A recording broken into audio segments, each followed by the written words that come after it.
You're listening to the Real Deal Podcast, Episode 11, for the week of June 19th through June 25th, 2016.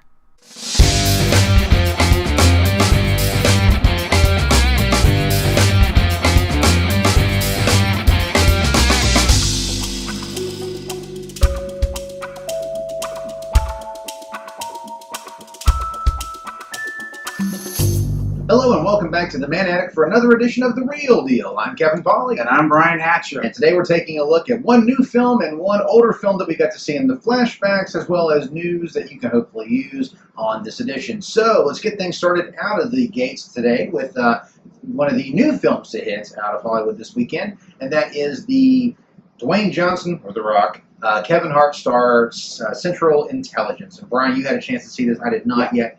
So let's talk a bit about this, because this was a film I'm really looking forward to seeing. Dwayne Johnson has really proven himself to not only be a bankable action star, but I've always found the guy very funny. And here he is working with one of the hottest comedic talents in the country right now with Kevin Hart. How did this film work out for you? Well, first of all, it's like you say, you've got Dwayne "The Rock" Johnson, who, I mean, again, a very bankable action star, also a great, comedic actor.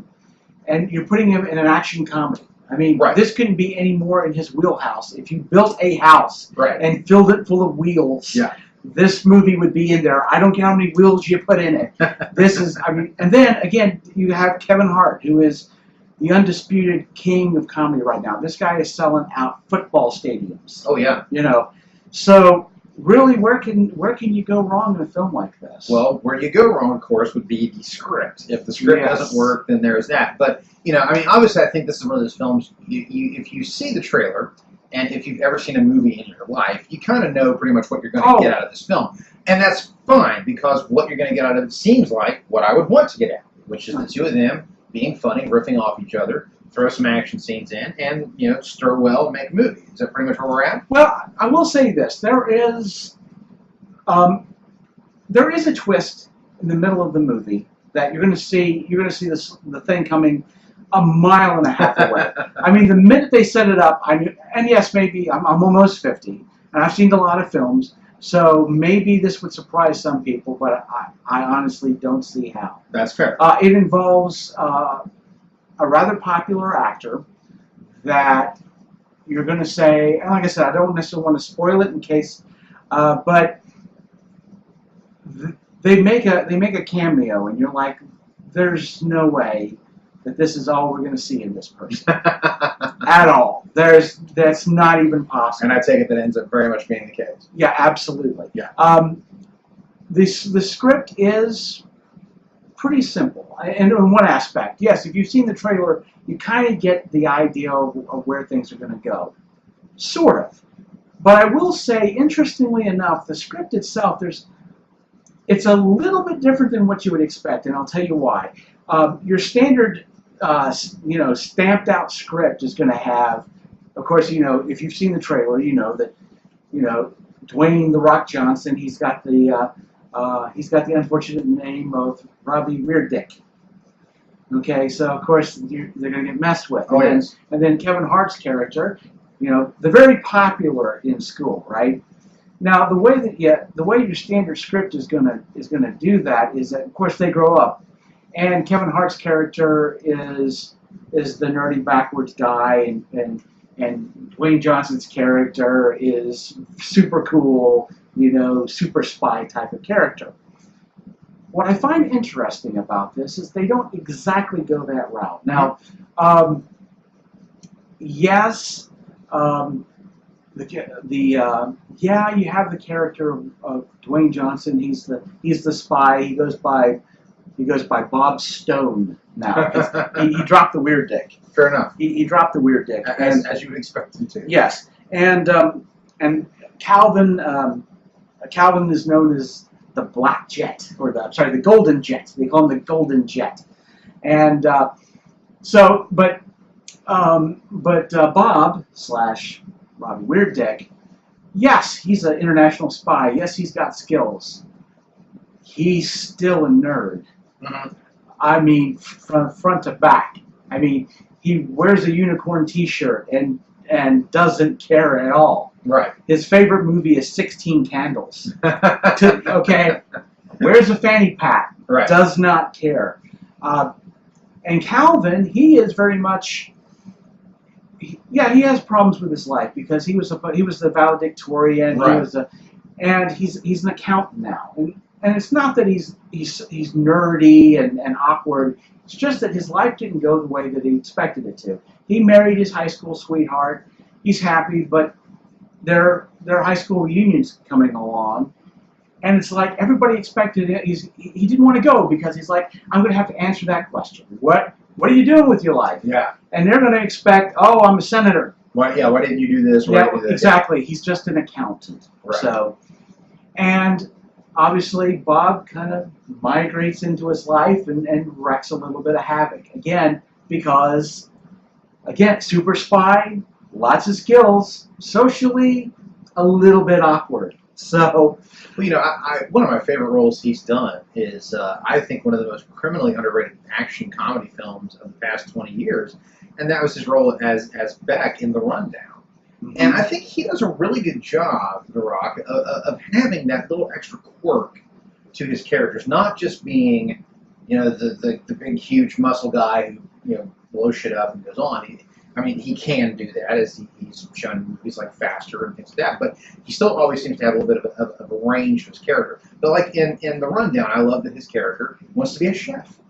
He literally writes down like recipe books and stuff or recipes in his little book before he goes on to like do a job. And I love the fact that that's like his passion in life, is cooking. That's what he wants to do, is retire from being a hitman, basically, or a hired gun, and be a chef. And with Central Intelligence, this is, you got a similar thing. Mm-hmm. He's someone who is kind of nerdy. Yeah, he's this huge dude, and he's really jacked, and he's a super spy. But by the same token, he's not like James Bond, super cool spy. He's got his own little quirks. Exactly. And the thing about it also is that he hasn't quite left high school behind. If you've seen the trailer, you understand how he was humiliated in high school. And he's not really over that yet. Fair enough. So it's something that affects him as a character. It's nice to see that it's not just like a one-dimensional character. No, it's not. And again, like I said, it's very easy. This could have been a cookie-cutter script. Like I said, except for that one attempt they do at a twist that does not work for me at all. It was pretty obvious. But in some ways, I have to say it's not a cookie-cutter script. It certainly has its surprises, and I mean, with the acting ability that we have with Kevin Hart and with Dwayne Johnson, I mean, for me, it was very entertaining. They seem like they would be a really smart duo. I mean, absolutely. It seems like one of those "why hasn't this happened already" kind of thing. Oh yes, absolutely, and I would love to see them do some other stuff. And stay for the credits. There's a blooper reel. Oh, you gotta love blooper reels. Oh, like going back to the days of like Cannonball Run and stuff like that. I've always loved blooper reels. Oh yes, and Rob Weirdick's high school crush shows up in a wonderful comedic cameo. Awesome. And I don't want to say any more than that. Stay off IMDb. Let it be a surprise. Just let it be a surprise. Yeah. Yes. So with this film, obviously, it's a very packed summer. A lot of action films out there. Not a lot of comedies, oddly enough. Mm-hmm. Where is this? Is this a recommendation from you? Oh, absolutely. I give it about a B-. That's absolutely worth. Again, it's in the same way Deadpool. The script is not always there, but watching Ryan Reynolds go through the paces is a lot of fun. Sure. At the same time, yes, the script is not going to be winning any Oscars, but Dwayne "The Rock" Johnson and Kevin Hart. Yeah. What more do you need to say? Take my money. I mean, it's a great ride. It's a fun ride. Well, like I said, I'm just a huge fan of The Rock. I follow him on Instagram, and I just think he has always struck me as just being like one of the coolest, nicest people. And one of those guys you'd love to just sit down and just have a beer with and just talk shop.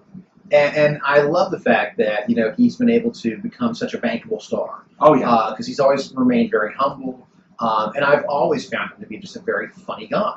Yeah. If you've not seen Be Cool, where he plays the gay hitman, he's amazing in that film. Yes. And again, it's that extra. He is not afraid to make fun of his persona. He's not afraid to shatter that illusion if it means a good character in a good script. Boy, does he do this in this movie. That's awesome to hear. He really does. There's an ending, and again, I don't want to spoil it, but oh my God. it's a wonderful moment, and it's like it's Dwayne Johnson going, I don't care. Yeah. I'm gonna roll with this, and it's just great. Like I said, I'm a huge fan of his. Again, one of those people you'd love to just sit down and just have a beer and talk, because I'm sure he has some amazingly funny stories. And it's nice to see someone like him continue to have that success. And Kevin Hart is someone who I've always found very funny. And again, to see the two of them together, I'm glad that the film worked. I can't wait to go see it myself. So thank you. But now that's the next question I was going to ask, though. Obviously, you recommend it. Is this a film that you recommend spending the money to go see in the theater? Oh yeah, absolutely. Again, I know we've said this dozens of times. Comedies are better in the theater. I saw it in a packed theater full of people.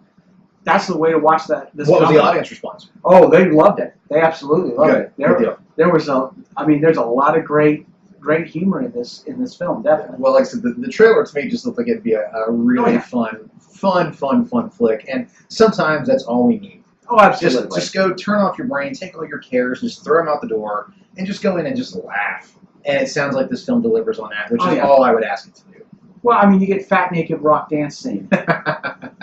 Well, there you go. Exactly. Then recommendation from Brian, and that's awesome. So for those of you who do follow us, let us know in the comments below if you had a chance to see Central Intelligence. What did you think of it? Was it as funny as you think? Did you think it was as funny as Brian did, or is it a film that maybe didn't quite work for you? Also, if you get a chance, let us know what your favorite films are starring The Rock and Kevin Hart. Like I said, for me, if you've not seen The Rundown, boy howdy, do I recommend that film completely, because you've got The Rock, you got Sean William Scott, so you got Stifler, and you have Christopher effing Walken. And his speech about the Tooth Fairy is one of the single funniest things ever put to film. Having all of them together in one movie just means awesome, and I highly recommend it. But I'm glad to hear Central Intelligence gets a thumbs up from you. I'm sure it will get one from me. I look forward to seeing that. Moving on to our next film. Now, for those of you who have a marquee cinemas in your territory, and I know they are somewhat across the nation, they are doing a flashback series this summer. So they've got some really great films, a lot of them from the 80s, that are bringing back. And today, on Father's Day, I had the sheer pleasure of being able to take my son to see Raiders of the Lost Ark on the big screen. He had never had a chance to see it in the theater yet. And, of course, for me, it's been a long time since I've seen it in the theater. And it was just an absolutely wonderful moment for me as a dad, as a movie geek dad. And that theater was packed. I mean, absolutely packed. And it just goes to show, you don't always have to remake movies. If you just bring them back, sometimes you'd be surprised what you can do. And, the thing is, Raiders of the Lost Ark is a movie I could literally speak about for, days. I'm not going to for the sake of brevity here. But, watching this movie again in a theater full of people, seeing, kids who are seeing it for the first time, even adults who are seeing it for the first time, it is absolutely just amazing how beautifully the film stands up. This is a movie that, as far as I'm concerned, I look at it as just a perfect engine. It does exactly what you want it to do. It surprises you in ways you don't expect. It's a smart script. It's brilliantly acted. It's brilliantly directed. The set pieces in it are some of the finest ever put to an action or adventure film. I think the best action sequence ever put in a movie is in that film, and we'll talk about that. But, I know you've seen it multiple times. Oh, yeah. Raiders of the Lost Ark is just one of those movies that is timeless. I mean, it's a genuinely timeless film. And part of that is because it does take place in 1936. And so there's that, the fact that even in 1982, it was retro. It was retro. Yeah. It's a movie that, to me, just it's everything you want in a film. Oh, it is. It's absolutely. It's comedy. It's drama. It's action. It's even a little creepy when it needs to be. It's fast paced. Every scene in it is moving the story forward. There is no fact to be trimmed in that film. There are a lot of surprises along the way. Absolutely. Of course, my passion with this film was the first film that I reviewed ever in a junior high school newspaper. I went to see it in the theaters, and at that time I didn't get to see a lot of films, and it kind of gave me an excuse, for Dad to take me to go see a movie. I was like, Dad, this is for school. I have to do this. This is for school. It's a report, man. I have to do this. So, and It was amazing. It was everything that you could love about cinema. Yes. It absolutely was. And spoilers, I gave it a good review. Yeah. Now, if you're watching this and somehow you've never seen it, Oh my! please do yourself a favor, and it will be playing again if you do have a Marquee Cinemas near you. It will be playing again this Wednesday at 2 p.m. and 7 p.m. Go see it. Good Lord, go see it if you get the chance. Now, you can also find it on Blu-ray, and the Blu-ray transfer is absolutely gorgeous. It's a wonderful Blu-ray. But let's talk a bit about this film. It was made in 1981. It was nominated for Best Picture. It was the highest-grossing film of 1981. It was the film that introduced the world to Indiana Jones. Yeah. A character who would go on to become one of the biggest, most popular characters in the history of cinema. It was the film that really cemented Harrison Ford as just an absolute superstar. Oh yeah. This was the guy. It's like, well, he was Han Solo. You know, it's like it would have been so easy to have been typecast as Han Solo for the rest of his life, and then he pulls this hat trick. Yeah, well, Fedora trick. Yeah. Fedora Now, what's funny about it, though, is that, Harrison Ford was not the original choice. And if you get to see some of the original concept art, you notice that Indiana Jones is drawn with a mustache. And that's because the person that they first wanted and who test screened very well for it, I may add, you can actually find his test screening on the original DVD set. And that is Tom Selleck. Yeah. And I'm not kidding. It would have been a fine film with Tom Selleck in it. It really would have been. His reading, he almost even sounds like Harrison Ford in certain deliveries of his test screen. And he really was, again, a star on the rise. Tom Selleck, of course, had just signed on to do Magnum P.I., and he could not get out of his contract with that to do the role of Indiana Jones. Now, luckily, Magnum P.I. was a huge hit, so it's not like he lost out completely on that. But I'm sure there might be that little, in the corner of his mind, it's like, man, what would have happened if? Oh yeah. How would things have changed? But it's funny because he couldn't do it, then Spielberg was really wanting to look at Harrison Ford. And George Lucas was not looking at things. Like, no, I just used him in Star Wars. He's Han Solo. It'll be like kind of the same thing. Let's look for someone else. And he just kept coming back to Harrison Ford, and finally they had Harrison Ford come in and read, and it was just like, yes, he has to be Indiana Jones. Oh, yeah. And you can't think of anyone else playing the part. I mean, you just can't. I mean, especially in the time that it was made. Mm-hmm. Even as great as Tom Selleck would have been, don't get me wrong, when you watch the film now, you just can't fathom anybody else playing that part. It's just meant to be. And it's funny because Spielberg had always wanted to do a James Bond film, and while he and George Lucas were in Hawaii celebrating the finishing of Star Wars, Spielberg taking a break from the post-production of Close Encounters of the Third Kind. This is 1977. George Lucas says, well, I'll do you one better. I've got this great idea for another character, Indiana Smith. And Spielberg's like, that sounds awesome. Let's just change the last name. What about Jones? Okay, sounds good.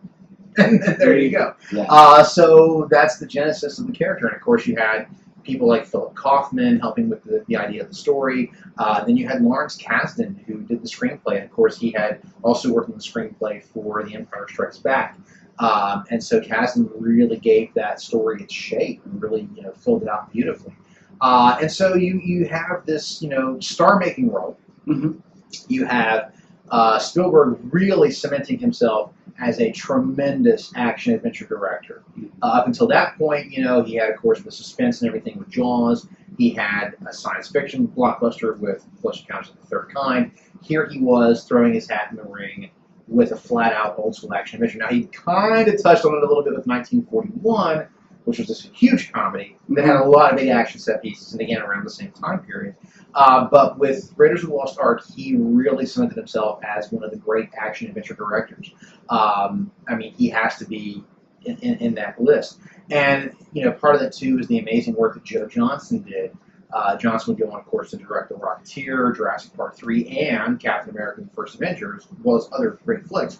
But he really helped give shape to several action set pieces in that film. You had Ron Cobb working on some of the production design. Of course, Ron Cobb, tremendous talent, worked on Alien and Conan the Barbarian, The Last Starfighter, and many other films. There's a lot of people involved with this film, besides the usual suspects of Spielberg, Lucas, Harrison Ford, and John Williams. You had Marvin Reynolds doing the production design, who also had worked on Star Wars. You had Douglas Slocum, who shot the hell out of this film as your director of photography. And there's so many key people who come on board, as well as the rest of the cast. I mean, the wonderful Karen Allen as Marion Ravenwood, who will always be my favorite Indiana Jones woman. You had, of course, John Rhys Davies as Sala. You had Denholm Elliott as Marcus Brody. You've got some really, really wonderful characters in this film. It's a movie that's just got everything. I mean, it really does. It never, ever, ever, ever, ever lets up. It's just always, once Indy is sent on the quest for the Ark, it just takes off, and it never looks back.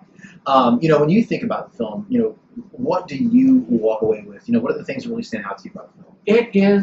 It's a great textured film. It hits every note. And when you think about, the fact that you have really a young director. Oh yeah. Somebody who's playing Spielberg a game. At that point, he was 26 when he made Jaws in '75. So he's like, what, 6 years older? Yeah, he's like 32. 32. And I mean, with the chops of somebody easily, in his 40s, early 50s. I mean, he just knew how to direct. It's like it was like it was in his DNA. Yeah. You can really say that. And you have this wonderful character in Indiana Jones. Harrison Ford's portrayal is amazing. You forget how funny he is. Yeah, well, there's some genuinely laugh out loud moments in that film, and some of it and some of it he's responsible for himself. Yes, well, the whole swordsman. Yeah, the swordsman and the gun. It's like he just wasn't feeling good that day. We won't go into any details. You can look him up online, but he's like, hey, let's just make this quick. Boom. And it's funny because they storyboarded that fight scene with the Cairo swordsman. I've seen the storyboards. I mean, there was an actual full-blown, knockdown, drag-out fight between the two of them, and Harrison Ford had malaria, basically, some awful disease, and he's like, "Look, I got a gun. I just shoot this guy." And they're like, "Okay, let's see how it works." And they did it in one take, and they're like, "You know what? Cut print. That's you have to keep that." And today, watching it again, it got a huge response. Because the thing about it is the perfect joke in the fact that the guy has a gun. Yeah.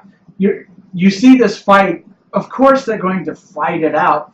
The fact that he pulls out a gun and shoots him, it's obvious, but you don't see it coming. You don't see it coming because the guy, it's so funny. That shot is so great because the crowd disperses and there's this huge guy. And he's in his awesome black robe and the turban. He's got this gigantic scimitar and he's tossing it back and forth and he's swirling that thing around. And you're like, oh, Lord, Andy, what are you going to do? And all of a sudden, boom, done. And you're like, oh, that's right, he does have a gun. And it's like, and thank God, that in the 1930s, you could shoot someone in cold blood on the streets of Cairo and no one cared. They're just like, hey, it's great, he's gone. It's like Han Solo, Indy shoots first. That's right, Indy shoots first. That's exactly right. There's so much of that there. But it's such a fun romp of a film. I think I think argued for me the greatest action sequence in any film that I've ever seen is when Indy has to chase down the truck that has the Ark of the Covenant on it. And he's on the horse, and he's going down the mountainside, and the timing of the shot, where he literally comes down at the time of the truck, sorry, the microphone, comes down and it's right up on the truck, and it's so perfectly timed. Joe Johnston was incredibly responsible for that sequence. Oh, yeah. He helped in the storyboarding of it. And not to mention being dragged behind that truck. Well, what's really great is you realize when you're watching it, that's all real. Yeah. That's all real stunt people really doing that. And in some cases, Harrison Ford. Harrison Ford did some. Jack Dearlove is his main, I think it's Dearlove's his last name, is his main stunt guy who did all of the stunt work for him in those films. And he looks just like him. Really, it's uncanny. Oh, yeah. And when you realize that that's a real human being, jumping up on the side of that truck and climbing onto it, holding onto it for dear life, going underneath it, and that's really Harrison Ford. They're being dragged. Yes. When he's behind it. I mean, when you realize that those are real people doing all that, you just stand there in awe. Those are real trucks and real Jeeps and real motorcycles, bumping into each other, bouncing into each other, and it's everything in that scene is perfect. The music, the pacing, the editing, the acting. I mean, it's all there in that scene. I mean, I literally could talk about that scene till the cows come home. It's just genius work.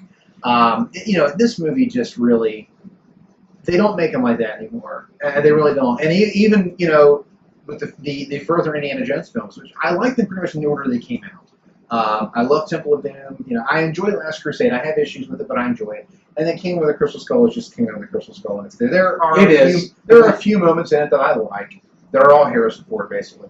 But in the end, it just doesn't really work. But I have issues with Last Crusade that are actually kind of big ones, and but I can still enjoy that film, because it's still a really well made film. Mm-hmm. But Raiders of the Lost Ark is just a movie that is, as a kid seeing it when I was, it came out in '81, so I was 5 going on 6. And I remember my dad taking me to the Albany back when it still showed movies, and I was absolutely just captivated. And I suddenly wanted to be an archaeologist. I didn't even know what an archaeologist did for real. I thought they put on their hat and grabbed a whip and went after like bad guys, basically. And so once again, Harrison Ford was another childhood hero of mine, from Han Solo to Indiana Jones. But this is just a movie that will continue to stand the test of time. It's a brilliant film in every way. John Williams, one of his finest scores, arguably his finest score, and I could talk about this movie for hours. What was awesome for me was to watch Cameron getting into it, and to see him sitting on the edge of his seat, and see him pump his fist, when Indy gets the truck and gets away, and to see him just really have that living, visceral response to it, and to see other kids doing the same thing. I just got to say, you wonder sometimes how much of your love for a film, how much of the film is nostalgia. How much of it is when you go back and revisit it, it's not as good as you thought it was. I promise you that is not the case with Raiders of the Lost Ark. No. It is a film that is worthy of every accolade it's ever had. It's, for my money's worth, should have beat Ordinary People for Best Picture that year. And it's a movie that will continue to inspire and entertain and impress for just years to come. Yes. So, obviously, if you get that chance to see it in the theater, man, do not pass go. Do not collect $100. Go straight to the theater and watch that film, because I promise you, it's better than you remember. And you will probably remember it being great, but it's better than you remember. And seeing it on the big screen, as we talked about before, that wonderful communal experience. The nice thing about being in a theater today is everybody there wanted to be there. They either loved the film or knew about the film and were there with their dads, because there's a lot of Father's Day stuff going on there today, which is great.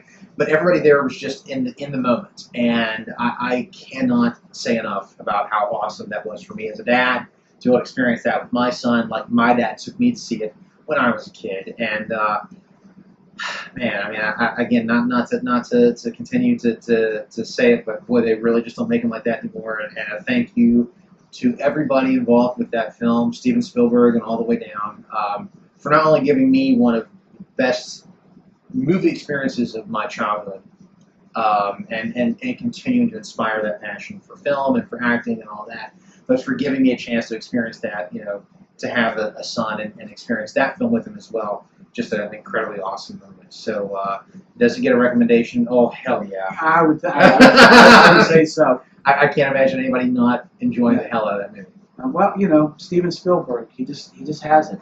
Which, kind of veering off a little bit, I will say that I saw a making of trailer in the theaters for Big Friendly Giant. Yeah.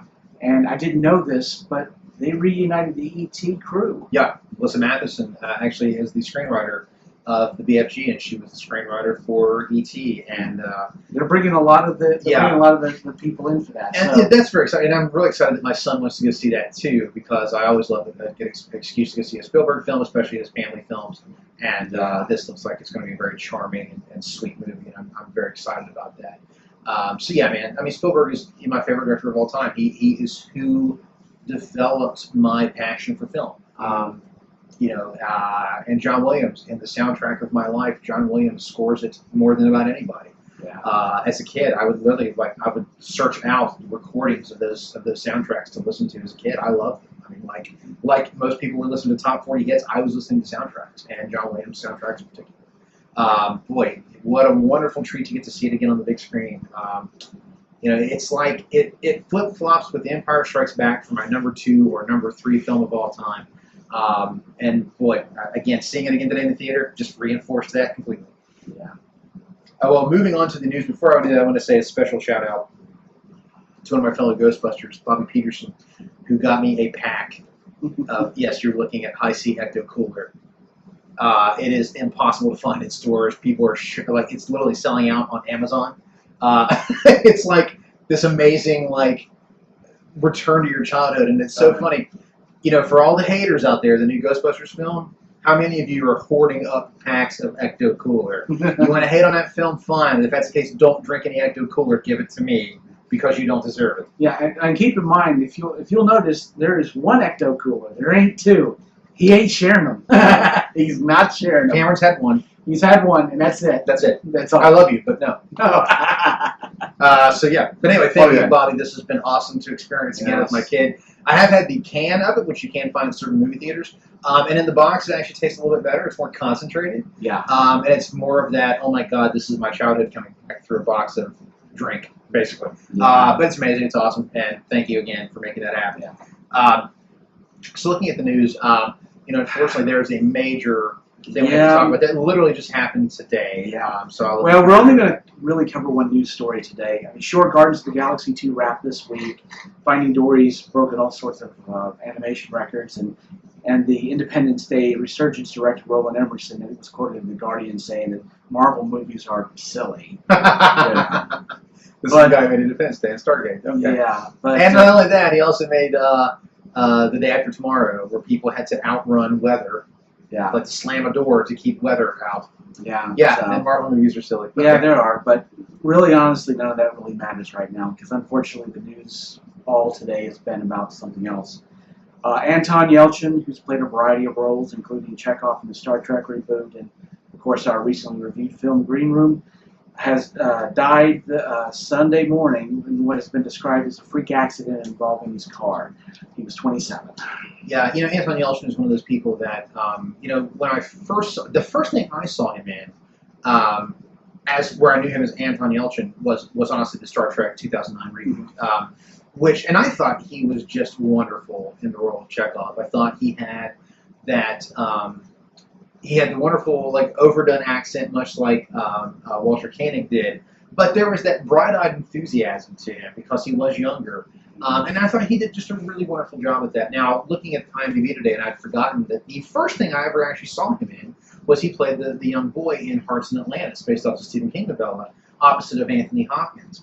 And I remember being so moved by the work the two of them do in that film. Is the film perfect? No, but boy, the two of them are really outstanding in that movie. They really genuinely are. And you can definitely tell he had that factor, that child actor factor, that he was like talking to an old soul kind of thing. And so to see him continue to succeed, where a lot of times child actors kind of fall off by the wayside, he had success into his teens and into his 20s. While I'm a huge fan of the original Fright Night, I was not really anticipating anything from the remake. But I'll be honest, I really enjoyed him as Charlie Brewster, and I thought he was actually really good in the film. I really enjoyed him and David Tennant tremendously, and I thought that for a non-necessary remake, as most of them really kind of are non-necessary, it was an entertaining film, so much so because of the two of them. So Anton Yelchin definitely had that hit factor. Now, another neat film that he did is called Charlie Bartlett with Robert Downey Jr., which is kind of like a Ferris Bueller's Day Off for the 2000s. And neat little film, really cool little film.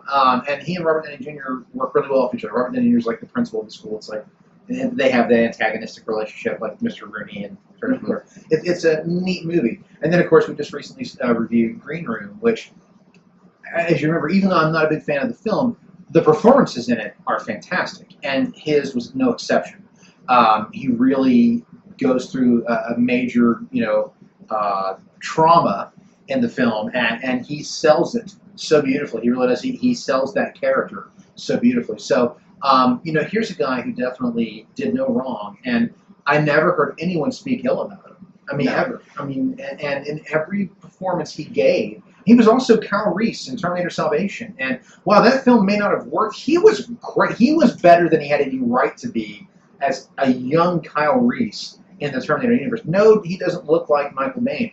But man, he really captured the essence of his work in that film. I mean, it's almost a shame when someone dies. You know, especially especially when they die so young. He was 27, and that's young. Yeah. And for it to be just a freak accident. Yeah. But it's one of those things where it's like, you know, it's one of those. This is going to sound morbid, and I don't mean it to be, but at least it wasn't like a drug overdose or something bad like that. And it's awful that he's gone, but I'm just glad to know that he was someone who did it clean, who did it right, who, you know, I never heard anyone speak ill of, and I never heard him speak ill of anyone. Yeah. And that's what makes it all the more tragic. Yeah, because, again, and not to be morbid, but, I mean, a lot of stars they do spiral out of control, but the thing about it is when one of those type of people die, you're kind of like, yeah, we kind of saw that. You kind of see it coming. Yeah, yeah. I mean, not at all. I was stunned when I saw. Well, when I saw it, I mean, again, my first impulse was, oh, why him? Why would the internet do that kind of a prank? I mean, it's sort of like that's an odd one. It's like I see more, you know, Robert Downey Jr. maybe, and other people have been. It's like I guess it's rolled around. It's his turn to be, you know, to be the internet hoax. Yeah, but it wasn't. But it wasn't. No, it wasn't. You know, definitely our thoughts are with his family and with his fans and his friends as well. Many of them in the Star Trek universe. With the reboot cast, I know that cast has been a very tight-knit cast. And I'm sure they're all feeling this thing, especially right before having to go into promotions for the film. And that's just sad. And I would say, if anybody has the chance to go online, J.J. Abrams had some very kind words to say about Anton Yelchin, and if you can find them online, definitely worth a read. Very, like I say, very touching, very heartfelt. You know, again, it's a shame when someone dies so young, and with Anton Yelchin, I mean, you just really, you could tell he was going to still be doing stuff. You know what I mean? Like, this is a guy who was not on his way out. He was still a star on the rise. And with the new Star Trek film coming out, that was going to help cement that, I'm sure. I actually saw the trailer for that in front of Raiders of the Lost Ark today, and it had a little bit of a tinge of sadness to it, thinking about the fact that he didn't get to be here for the premiere and to see it, you know, go on and hopefully do very well. And as I understand, there are more movies and television actually that he has yet to air that he will be in. So we'll get to see the last of his work. Yeah, and you know, gosh, it's just so tragic to lose someone that young. And again, every role I saw him in, he was always committed to the role. I would never say I ever saw him in anything that seemed phoned in. Yeah. This is a kid who really took his work seriously. Yeah. He really worked hard for his craft, and you have to respect that. And you know, to paraphrase from Blade Runner, you know, the light that burns twice as bright burns half as long, and it's a shame that seems to be the case here, or that is the case. It's not seems to. He did pass away. There's no seems to it. But you know, to his family and to his friends, we offer our condolences. You can only imagine what shock and sadness you're dealing with. To his fans, you know, obviously we're sad. We're there with you. We're sad to see this passing, but at least we can all celebrate his last big film, with Star Trek Beyond, and other work of his that will still continue to come out. I for one, look very much forward to supporting Star Trek Beyond, seeing it. Just with that knowledge, you know, just knowing that we'll be kind of giving him a send off at that point. You know? So you know, Godspeed, Anton Yelchin. It's a shame to see you go so quickly. And so surprisingly, and so, gosh, it's just so suddenly. I mean, that's just the best way to put it. It's so sudden. But again, thank you for the work that you put in. Thank you for your commitment to your roles, and thank you for, you know, from what I've gathered, just for always being so kind to the Star Trek fan base and to your fans as well. You know, people like that, they don't make them every day, and you know, we really would love to have seen what else you could have done. It's just a shame that we won't get that chance. So, you know, Godspeed to you, and again to his family and friends and fans. You know, our sincerest condolences here from The Real Deal. So moving on as we finish up our news segment here. Okay, we will talk some numbers. Weekend box office. Of course, we've been suffering from some soft weekends. Well, it really has been. Yeah, we were picking up a little bit last weekend, but what does it take to get Hollywood back on its feet? Disney Pixar. Oh, well, they never really go wrong. Finding Dory, 136,183,170 Man. opening weekend. They blew the roof off. Boy, they sure did. They absolutely did. So, Hollywood is back. Yeah, at least thanks to Finding Dory. My God. Yeah. So, and I figure we may wind up reviewing that. Oh, I intend to see it. Cameron wants to see it, so I know I'll be seeing it. Yeah, we'll probably be talking. We'll probably be talking about it. I was working on a play, so I've missed a few things. So. Oh yeah, well, and I kind of had to marry my brother there. Yeah, and you get to do that. So. Yeah, well, I mean, I'm not from Boone County. I married him to his fiancée. Right. So, Phrasing. Phrasing. Central Intelligence came in at number 2 at 34,500,000. Good for them, man. That's great. Yeah, that's great. And The Conjuring 2 came in at third at 15 million. Mm-hmm.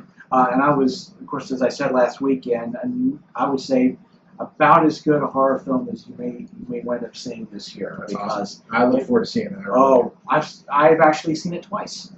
Did it hold up as well the second time? It not only did it, but there was stuff I didn't notice the first time that I was like, oh, that's good. That's just so good. Things I didn't put in the review because I didn't see, but really interesting now stuff. That you've had time to think about it, the quick question, is it better than the first one? Yes. Okay. It is, and I think, and it's funny because I think one of the reasons for that, even though you've got, is basically, I mean, you got the same screenwriter, you got the same director, but you're seeing them evolve. Okay. The second one is a much more textured film than the first one. The first one, it's a good film. Mm-hmm. I don't want to say cookie cutter, but it's about the same. I mean, the other films around that time, it's like, yeah, it was one of those. That's fair. Yeah. It perfected what was going on at that time, I think. Yeah, I think so. And then this second movie, the texture in this film is just amazing. There's so much neat stuff going on. There's a scene, and I think I may talk about it kind of briefly in the last one, but there's a point where things have gotten really bad for this family, and they take the time. And I don't want to go too much into the scene. It's a beautiful scene that you kind of fall in love with the family again. You get that moment where it's a very touching moment where you get to fall in love with them, and you get to fall in love with the Warrens again. Mm-hmm. It's in that one scene you're just like, oh, that's just beautiful. It's a beautiful, almost teary moment. Yeah. Where they kind of have. It's like the clouds break for just a moment and a beam of sunlight comes out. Things are about to get bad again, but they're about to get really bad. but at least for that brief. But moment. they take that moment, and it's a beautiful moment, and it's so artful, so skillful, just a wonderful moment. Well, I'm glad it's still doing well in the box office. That's absolutely. At number 4, dropping down from 3, we have Now You See Me at 9,650,000. Warcraft is down. Has gone down about 3 places to number 5. Boy, its worldwide box office has been ridiculous. Oh yeah. Like in China, it's been like going through the roof. Oh yeah. Like I said before, it's not a great movie.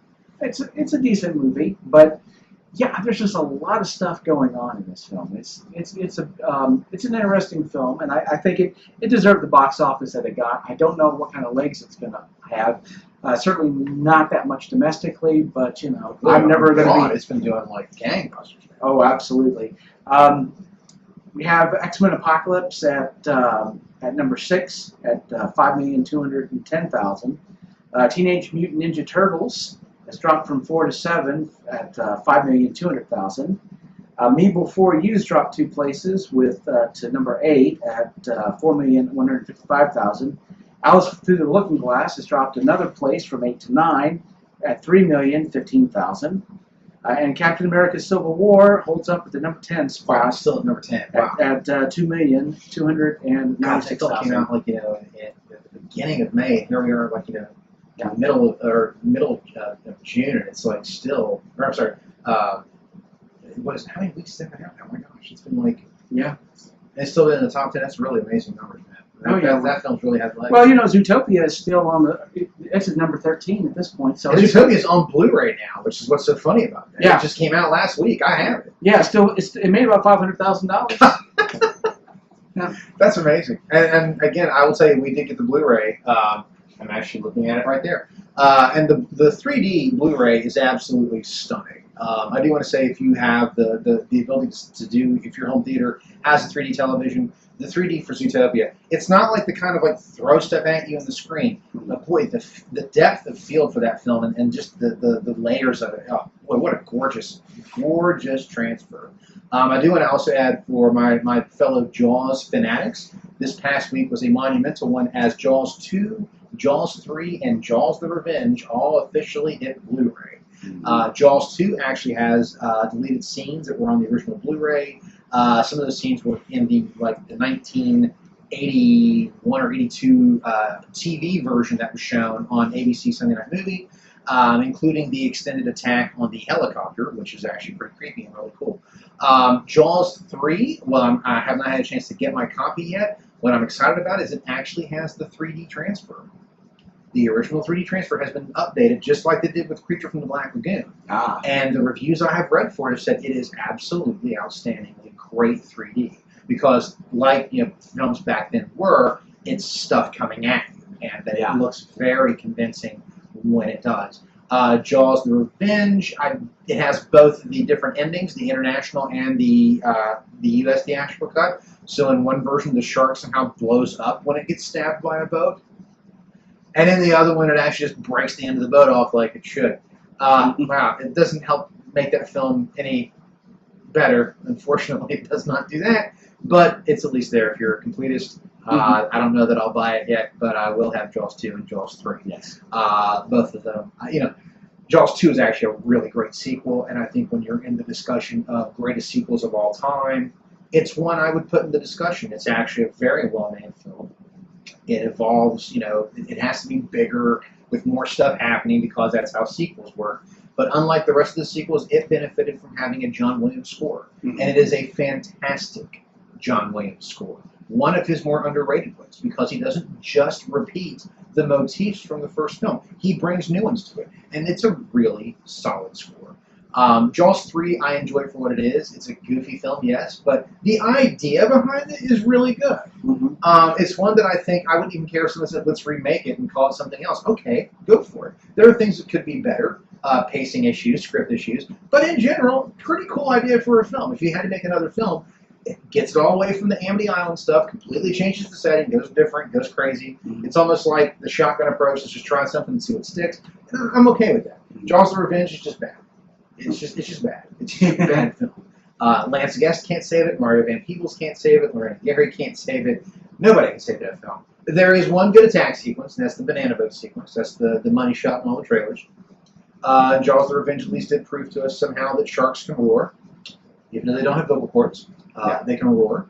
And it's the roar sound effect that was used on like Masters of the Universe cartoon. So that's pretty awesome. That taught us a lot. But yeah, those are out there now. So for those of you who are Jaws fanatics, you can now finally complete your collection. Of course, Jaws has been available on Blu-ray for some time. But now to have the full set is really nice. And the nice thing about it, too, is you don't have to buy them all together. You can just cherry pick which ones you want. If you just want Jaws 2, you can just get Jaws 2. Just want 3, just want 4, for whatever reason, there you go. But they're all out there, and it's nice to be able to say that we can have those now on Blu-ray, which is exciting. Okay, so finally, movies that will be opening this week. Independence Day Resurgence. Very excited for this, actually. I was a huge fan of Independence Day in 1996, and I will still say till the end of time, it is one of the finest marketing campaigns I've ever seen for a movie. That Super Bowl trailer, where it's just, July 2nd they arrive, July 3rd they attack, July 4th we fight back, and it has that money shot of the White House being just destroyed. No one knew what to expect from that film, but that shot, my God. You had to go see that movie. And I remember having a discussion with my buddy Angus, who is part of Flickering Myth. And Angus, you may remember this, but you may not. We were talking about what's going to be the biggest film of 1996. And most people thought it was going to either be Twister or Mission Impossible. And I was like, I'm telling you guys, I think Independence Day is going to really be something. I think people are really wanting to see it. And they was like, oh, it'll do well, but it's not going to be, Twister. It's not going to be, Mission Impossible. And it ends up being the highest grossing film of the whole year. I still feel vindication about that. Yes, I still do. But, and I enjoyed all three of those films. But my son had seen the trailer for Independence Day Resurgence in front of a movie we saw this summer. I can't remember which one yet. No, it was in front of Civil War. Yeah. It was in front of Civil War. And he thought it looked really interesting. So I thought, he needs to watch the first one. So I went to Best Buy, and they had the Blu-ray for Independence Day, a very nice 2-disc set with both the theatrical cut and director's cut, deleted scenes, and it even has a new documentary 20 years later. So obviously, it even has the trailer for the new film. And it was like $9.99, which is a hell of a good deal for that movie. So I thought, I'll watch it with Cam and see what he thinks. And we watched it last night. My God, he was so into that movie. Like, he was just, wow. He was angry at the aliens when they attacked, all the people that died. He was so happy that the dogs survived. He was like, when they figured out how to take down the shields, he was like, yeah, now they're going to pay. And I'm like, that's right, pal, they're going to pay. He's like, you know what they need to do? And I'm like, what? They've got that alien ship. They need to take that and go up inside the mothership and blow things up inside the mothership, and it'll blow. And I'm like, wow, he actually figured out the story already. I'm like, well, it goes to show, Mr. Roland Emmerich, the Marvel films may be silly, but they're not that damn predictable. And my 10-year-old son figured it out without even having a clue. So there's that. And don't get me wrong, I love you, Roland Emmerich. I love Stargate, and I'm interested to see what you're going to do with Dean Devlin. If you're going to reboot it and make a trilogy, I'm very interested to see what you do with that. But Independence Day, I would say this, holds up very well, actually. Yes, it's a big, goofy, sci-fi blockbuster in the vein of what I like so much about it. It's in the vein of those Irwin Allen blockbusters, like The Towering Inferno or The Poseidon Adventure. All these different people, different walks of life, and they're all stuck in this one major thing, and they've got to work together to get out. Very much feels like an Irwin Allen film, and I think if he'd have still been alive, he would have loved Independence Day. But it holds up very well, all the visual effects, because there's so many good practical effects in the film. Holds up very, very well. But Cameron was absolutely engrossed into it, and it just goes to show that that film really does work. No, it didn't deserve an Academy Award for its screenplay. Not a chance. Yes, it's a goofy, sloppy wet kiss to the country, as it should be. But it's highly entertaining. It's a goofy, fun film, and there are still moments I get chills, though, when the ships are coming over the different cities and how well that's done. And David Arnold's score, that cannot be said enough. What a tremendous score. I remember going out and buying it. Right as soon as I saw the film, I saw the scores available. I bought it immediately. That is a fantastic John Williams-esque score, one of the best of the 90s. I will totally say that and have no snark, no hesitation saying it. The president's speech still gives me goosebumps, not gonna lie. Still gives me goosebumps. And Cameron was really, oh man, he was into it. And as soon as the president finished speaking, he saluted the screen. I was like, yeah, man, I feel you, buddy. You're going to love this ending. You're going to love this. And man, he just absolutely loved it. So he is so geeked for Independence Day Resurgence. Sorry to go off on a note there, but I do want to say the first one still does hold up. And I would highly recommend watching it before going to see the second one, because it is neat to see where it kind of originated and to see what they're going to be doing with it now. So there may be a review for that coming up. Pretty sure there will be, because my son is chomping at the bit to see it. Then, of course, we have The Free State of Jones with Matthew McConaughey. That's a really great trailer, and Matthew McConaughey is in this McConaughey resurgence period of his career, where he is just killing it, man. I mean, just killing it. His pretty much from True Detective on, he has just been money. Even though I wasn't the biggest fan of Interstellar, man, he's great in that movie. Yeah. And if you've not seen True Detective Season 1, he and Harrelson put on a clinic. He and Woody Harrelson put on a damn clinic for acting. It is absolutely some of the finest acting you will ever see in your life. Of course, the Academy Award he won for Dallas Buyers Club, and again, tremendous work there. Mud, the Lincoln Lawyer. He's just been putting out really great performances. So the Free State of Jones, man, absolutely. I will totally be excited to see that. Oh yeah, I'll definitely be checking that out. And then to round it off, we have The Shallows with Blake Lively. You know what? Love a good shark film. Obviously, I'm that guy, being a Jaws fanatic. The trailers for that are very intense. I'm really interested to see how it plays out, because it reminded me a bit of Open Water, which I thought was actually a very well-made film. And it reminds me of the opening of Jaws, because there's even the buoy that she's holding onto at one point in the trailer, and I'm like, just like Chrissy, let's see what she did there. Okay. And I like the idea that's sort of man versus nature. Yes. Where it's literally her, and the shore is right there, but there's a damn great white shark in between you and that shore. Yeah. And that's intense, man. It looks good. And one thing it reminded me of, and I'm going to reach back for this one, but if you saw Creepshow 2... The Raft. Yeah. The Raft. Yeah, it does. It reminds me a lot of The Raft, actually. Yeah. And yeah, boy, that's a great novella by Stephen King, too. Yes. That's a great short story. Sorry, not novella, short story. That's a great short story. And Creepshow 2 did that really good justice. They really did. Yeah. It does remind me a lot of that, and that's a very, very good analogy. So yeah, I'm actually excited to see all three of those films. And I still got to catch up on The Conjuring 2, and I will be seeing Finding Dory. So yeah, I definitely got to get caught up on some flicks. But boy, I'm glad. Busy week. Yeah, but I'm glad that there's been these kinds of movies coming out that I'm excited to go see. You know, working on a play, of course, took up my free time, but that's all right because it was an awesome show. But boy, I'm really excited to get back in and start seeing some flicks again. So you know. Boy, really looking forward to that. So that's going to bring this episode to a close. Now, again, we talked earlier about Central Intelligence. Brian gives it a big thumbs up, highly recommends it, and basically, if you're looking for a good time at the movies, that's a great remedy for whatever might be ailing you that day. We also took a look at the re-release through the flashback series of Raiders of the Lost Ark. It's as good as you remember. It's better than you remember. And it's a film that will continue to entertain audiences for decades. If you get that chance to see it on the big screen, please take that chance. Make it happen. You will not regret it. Then, of course, with the films coming out next week, we'll definitely have some reviews coming at you. I'm fairly certain I'll be seeing Independence Day Resurgence. I've got a 10-year-old pretty much insurance that says I'll be seeing that film. So we'll be definitely talking about that, and who knows what else we'll get a chance to talk to you about. But as always, we'd love to hear back from you. So in the comments below, let us know what your thoughts are on the films we talked about today. We talked about, of course, Central Intelligence, talked about Raiders of the Lost Ark, and, of course, the unfortunate loss of Anton Yelchin. So if you'd like to even talk about him, that would be very appropriate. Remember, when you are talking about movies, if you are going to have spoilers, please make sure you denote that so you don't spoil it for others who don't want to have that spoiled. But we thank you very much for your involvement. We would love to hear from you, so please keep the conversation going in the comments below. Don't forget to like or subscribe. We are on Facebook as well and Twitter.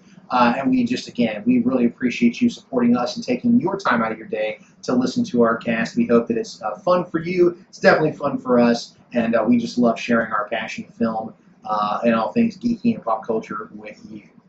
So with that being said, we will bring this episode of The Real Deal to a close. We look forward to seeing you next week. But until then, I'm Kevin Gottlieb. And I'm Brian Hatch. And hopefully, if we don't see you at the movie theater, we'll see you here in the Man Attic for the next edition of The Real Deal.